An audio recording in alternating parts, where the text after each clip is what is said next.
নমস্কার। আজ আমরা একটা ইন্টারেস্টিং বই নিয়ে কথা বলবো। সুমন দেবনাথের শিক্ষার নতুন পথ, মনকে অনুপ্রাণিত করা, ভবিষ্যৎ গঠন করা। বইটা আসলে আমাদের যে চিরাচরিত শিক্ষা ব্যবস্থা, মানে যেভাবে আমরা পড়াশোনা করে এসেছি, সেটার দিকে একটা প্রশ্ন তুলে ধরে। একদম একটা নতুন ভাবনা বলা যেতে পারে। আমাদের আজকের এই ডিপ ডাইভের লক্ষ্য হল বইটার মূল কথাগুলো একটু তলিয়ে দেখা। মানে কিভাবে শিক্ষাকে শুধু নম্বর বা সিলেবাসের বাইরে নিয়ে গিয়ে আরও বিস্তৃত করা যায়, সৃজনশীলতা, কৌতূহল, মানবিক গুণাবলী এগুলোর বিকাশ কিভাবে সম্ভব। চলুন দেখি লেখক কি বলছেন। হ্যাঁ, দেখুন, বইটার একেবারে কেন্দ্রে আছে এই চিন্তাটা যে আমাদের এখনকার শিক্ষা ব্যবস্থা, মানে বেশিরভাগ ক্ষেত্রেই পরীক্ষা, নির্দিষ্ট নিয়মকানুন, তথ্যের ভারে এতটাই চাপা পড়ে গেছে যে শিশুর যে স্বাভাবিক কৌতূহল বা ভেতরে যে অনুপ্রেরণা, সেটার জায়গা খুব কম। লেখক বলছেন কি, এই বদলটা আনতে হলে কিন্তু শুধু সিস্টেম বদলালে হবে না, শিক্ষক, ছাত্র, এমনকি পুরো সমাজ, সবাইকে এগিয়ে আসতে হবে। শুরুতেই লেখক বেশ জোর দিয়েই বলছেন যে প্রচলিত ব্যবস্থায় একটা মৌলিক পরিবর্তন দরকার। কারণটা কি?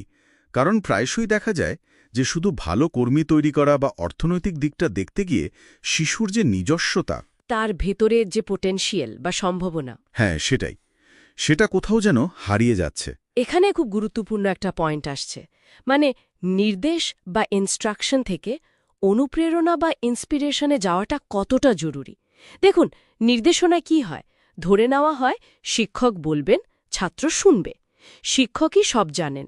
এটা অনেক সময় শিশুর যে জানার স্বাভাবিক ইচ্ছে, সেটাকে দমিয়ে দিতে পারে। কিন্তু অনুপ্রেরণা অনুপ্রেরণা তো ভেতর থেকে আসে।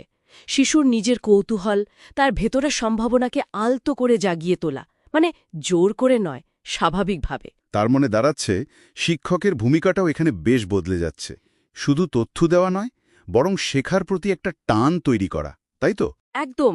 বইটাতে শিক্ষকদের বলা হয়েছে পরিবর্তনের অনুঘটক, ক্যাটালিস্ট।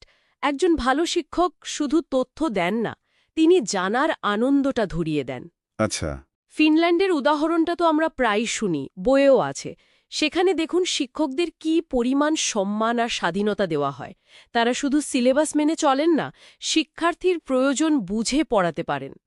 তার মানে একটা সাপোর্টিভ ইকোসিস্টেম খুব জরুরি, যেখানে পরিবার, সমাজ, সরকার সবাই মিলে শিশুর সামগ্রিক বিকাশে সাহায্য করবে। ঠিক।